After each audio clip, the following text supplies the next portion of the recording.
Cirka 5 timers bilkørsel syd for den dansk-tyske grænse finder vi byen Essen i Tyskland. Og her er der motorshow hvert år. Hvert år der er valgfarter tusindvis af bilentusiaster her til udstillingen, som er meget ud over det sædvanlige.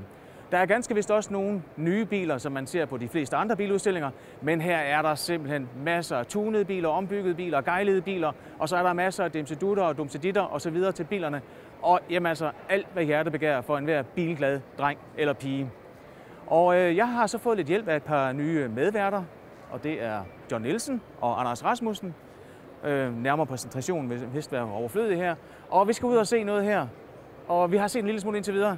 Hvad siger I? Er det her en fed udstilling, eller er det en fed udstilling?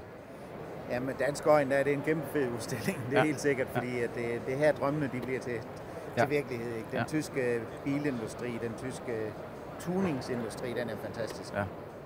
Ja, det gør noget ud af det hernede. Og Anders, selvom du er mest kendt for de tohjulede, og dem er der jo også nogle af hernede, så har jeg set, du har stået sådan med lidt mundvand i krogen. Jamen, de firehjulede, de er ret interessante også, fordi vi er meget inde i motorsportsverdenen her. Og der ser vi altid teknikken, og vi kan se, at de overfører altså nogle ting til gadebiler. Og jeg tror, vi ser, hvordan fremtiden kommer til at se også på det danske bilmarked med tuningsudstyr og så videre. Der er det sådan lidt forud for tiden hernede i Tyskland.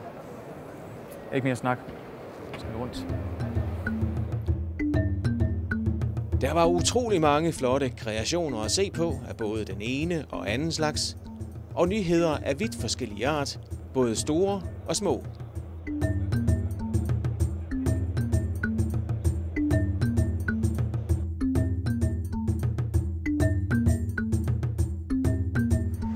Jamen, jeg står her ved et instrumentbræt. Et problem, vi alle sammen kender.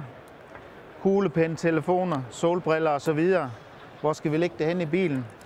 Lægger vi det et eller andet sted, så glider det væk. Det gør det ikke med den her. De her pads, de klister. Vi kender det fra børnenes legetøj, men der er altså nogen, der har fundet ud af, at det er godt at bruge i bilerne på instrumentbræt. Lige meget hvor man lægger tingene, så hænger de fast. Genial lille idé.